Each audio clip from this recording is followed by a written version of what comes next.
The risks of binding actually make people scared of binding. But to be honest, there are many different risks when binding. Play the transgender topic intro.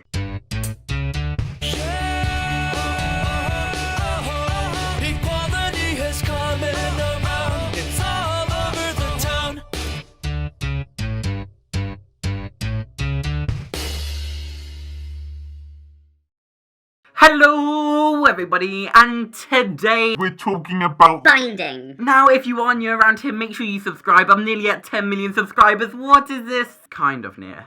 Kind of near. But without further ado, let's jump straight into the video. Breathing. Breathing is one of the most common risks when binding, mainly due to the pressure that it puts onto your body and how it crushes you. Like a beach ball. Now, breathing can either be temporary or it can be permanent. Breaking ribs. Breaking a rib. You will die. That is a little joke, but there is a chance that you will die. Even though the risk of dying is very minimal from breaking a rib. Breaking a rib does not mean you'll die. But once again, there is a small chance. There's also a small chance of getting a rib to puncture your lungs, but I mean that. But the likelihood of actually breaking a rib or dying from it is quite minimal. It still is a risk. Now, if you do break a rib, it doesn't mean that you go to hospital, because usually you can deal with it at home. Just make sure you take short and shallow breaths, because trust me, if you cough, it will feel like you're dying. Keep that in mind. Breathing. Now, as you probably can guess, when it comes to binding, you may also struggle breathing. Your lungs will be like a beach ball, and slowly, you'll run out of air. This is really undramatic. You shouldn't be too worried about breathing issues because, again, it is very, very minimal, and if you have a binder that fits correctly, you shall not worry at all. Infections. With all of the pressure onto your chest area, it's going to get sweaty, it's going to get hot, and most of all, it's going to get damp. And after a whole day of wearing a binder, your chest is going to feel a bit like...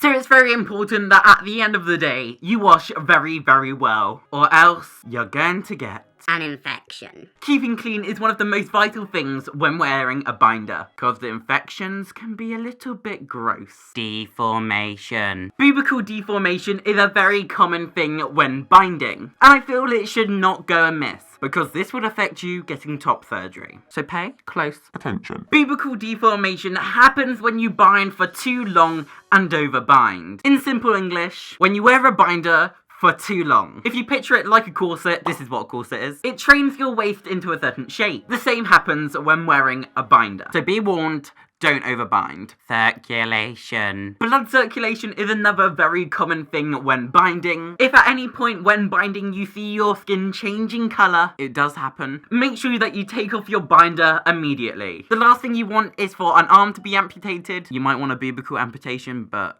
it's not good. Any circulation issues can leave long-term effects. So just be careful, because the last thing you want is to die. Because again, that is a possibility, even though it's minimal. But anyway, I hope you have enjoyed today's video, and if you have, make sure you subscribe, because what are you doing? One day we're going to be the fastest growing YouTube channel. That is an actual factual. Like, we're predicted to go high. So do subscribe. I'm not joking there. Like, please. My ego needs it. I also have my own transgender branded hoodie stuff, so if you are FTM and you want hoodies made for people who bind, my merchandise link is down below. But thank you for watching, and remember as always to like, comment, and subscribe. It would mean a lot. And if you have any FTM videos you would like to see, make sure you do comment it down below, because yes! And if you have any advice, comment that also below, you know, yeah. But on that note, goodbye. Bye bye, see you